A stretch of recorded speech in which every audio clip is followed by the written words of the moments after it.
Bienvenue dans la salle où se décide l'avenir de la Côte d'Ivoire. TV5 Afrique vous plonge au cœur des tensions politiques qui traversent le pays, où chaque décision et alliance influence l'équilibre national et régional. Derrière les discours officiels, des stratégies se dessinent et des rivalités s'exacerbent, dessinant un paysage politique complexe. Dans ce reportage exclusif, découvrez les forces en présence, les causes des tensions et leurs conséquences possibles pour le pays. Grâce à des analyses claires et des images exclusives, vous aurez une vue complète de la situation. Likez, abonnez-vous et activez la cloche de notification pour ne rien manquer de nos prochains contenus. On ne sait toujours pas si le chef de l'État, Alassane Ouattara, sera candidat ou non. Une chose est sûre, les figures majeures de l'opposition, Laurent Gbagbo, Charles Blé Goudé, Guillaume Soro ou encore le dernier en date, Tidjane Thiam, ont été exclus. On en parle avec l'historien Arthur Banga. Bonsoir. Bonsoir. Alors tous ceux que je viens de citer sont donc inéligibles, ça fait beaucoup. Est-ce qu'on peut dire que l'exécutif influence le judiciaire en Côte d'Ivoire ? D'abord, c'est des décisions judiciaires, juridiques. Donc, théoriquement, dans une république, l'exécutif n'a rien à faire avec le judiciaire. Théoriquement, oui. Mais là là, dans la pratique, jusqu'à présent, on n'a pas d'éléments qui puissent montrer que clairement, il y a une implication de l'exécutif. Après, on peut avoir la réflexion. Ça peut interroger sur le lien justice et politique, naturellement. Quand on voit que Laurent Gbagbo, Guillaume Soro, Charles Blé Goudé, tout récemment Tidjane Thiam sont inéligibles. Mais quand même, on peut interroger la justice, mais on peut aussi interroger les acteurs politiques. Il y a quand même des situations relativement différentes. Il y en a une qui est liée à la crise post-électorale, c'est celle de Charles Blé Goudé et de Laurent Gbagbo, qu'on peut mettre dans un ensemble de réflexions sur la crise. Il y en a une qui est liée à une tentative de coup d'État, c'est celle de Guillaume Soro. Il y en a une dernière qui est quand même liée à une application directe des lois ivoiriennes. Et là, je pense que on peut interroger aussi la responsabilité des politiques. Parce que, voyez-vous, madame, l'article, le code de nationalité dont il est question dans ce cas, il date de 1961. Le président Tidjane Thiam a été élu en décembre 2023 à la tête du PDC-RDA. Il a attendu 15 à 16 mois avant de renoncer à sa nationalité. Je pense que s'ils avaient entrepris plus tôt les démarches de rénonciation, et s'ils avaient pris le temps de regarder quand même les lois de 61 et de 2016, on aurait pu éviter cela. Donc je pense que la réflexion sur ce lien justice-politique doit être une réflexion qui doit naturellement intégrer, comme vous l'avez dit dans votre question, le lien entre l'exécutif et le judiciaire dans le jeu politique. Mais c'est une question aussi que doit poser le politique face au juridique.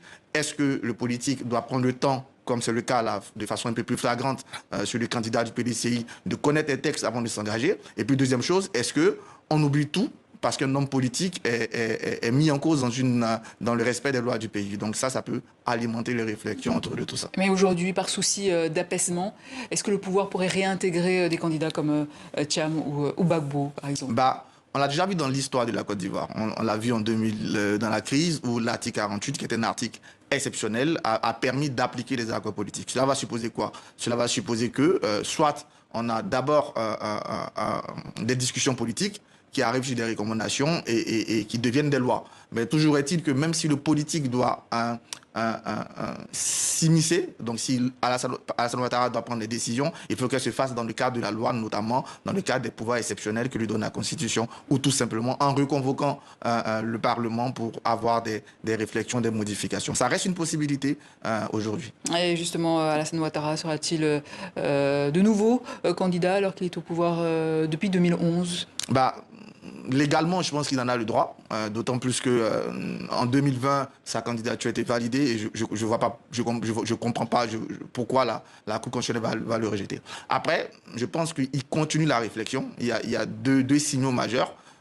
Officieusement, le congrès de son parti était annoncé pour mai, il a été prolongé en juin. Et je pense que comme nous tous, il réfléchit aussi à cette situation. Le fait que les principaux acteurs politiques soient pour l'instant éliminés de la course par le droit. Est-ce que c'est encore nécessaire pour lui de continuer?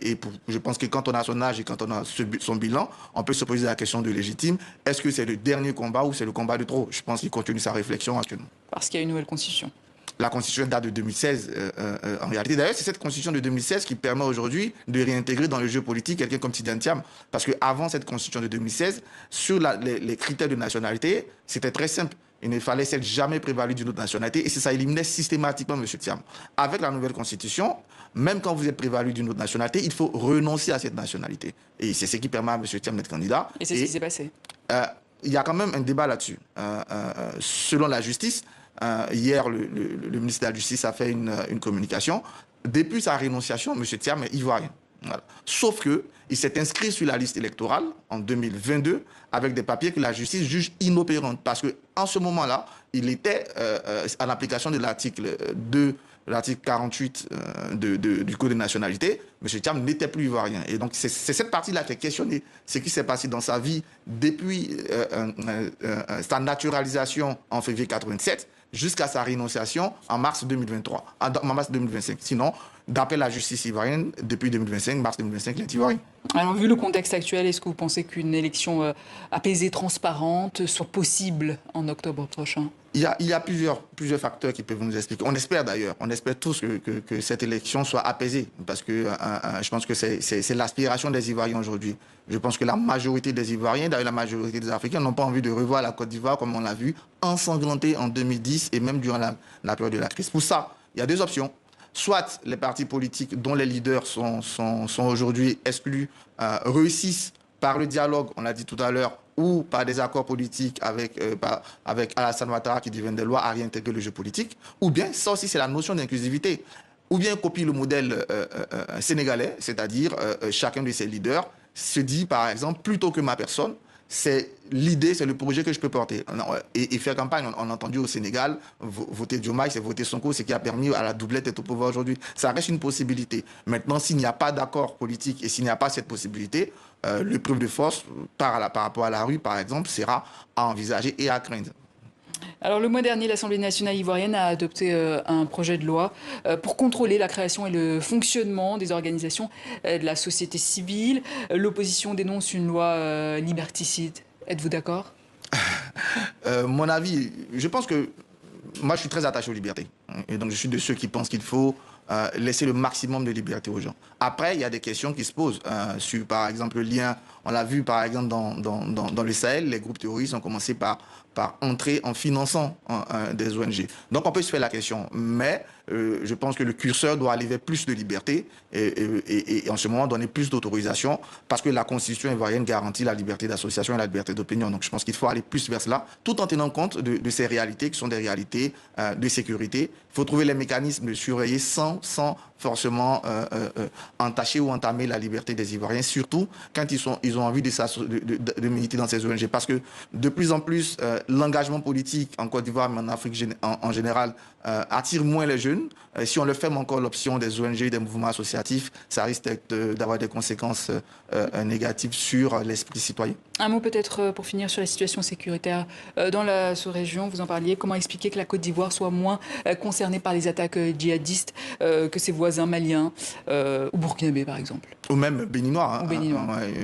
D'ailleurs, c'est dramatique ce qui se passe un peu dans notre zone. Mais en Côte d'Ivoire, je pense qu'il y a 2-3 solutions. La première, c'est que les autorités ivoiriennes, depuis 2020, et même plutôt depuis 2016, ont refusé le déni. Elles ont d'abord pris conscience de la réalité de la menace. Or, dans certains pays, chez certains voisins, on est d'abord dans le déni. La deuxième chose, c'est la montée en puissance de l'armée ivoirienne. La création de la zone opérationnelle Nord, par exemple, qui a permis de recruter 2000 soldats qui sont concentrés dans le Nord, qui renforcent les patrouilles. Mais au-delà de cette zone opérationnelle Nord, c'est toute l'armée ivoirienne qui est en pleine mutation. Et troisième chose importante, c'est que finalement, la Côte d'Ivoire a compris que la réponse au terrorisme doit être aussi une réponse sociale. Donc vous allez voir dans ces zones, des politiques ont été faites en faveur des populations les plus vulnérables. Et dernier point très important, la Côte d'Ivoire n'a pas rompu. Elle s'est dit qu'elle doit mener cette lutte avec des partenaires. Et donc l'armée ivoirienne ou sur le plan social, l'État ivoirien bénéficie de cette collaboration avec tous les pays du monde, la France, les États-Unis, etc. Et je pense que c'est cet ensemble-là qui permet à la Côte d'Ivoire de mieux faire face. Cela dit, il faut rester vigilant dans cette situation. Merci Arthur Banga. Je rappelle que vous êtes historien. C'était tout pour ce reportage. Vous étiez sur Œil d'Afrique. Suivez toujours le meilleur de l'information.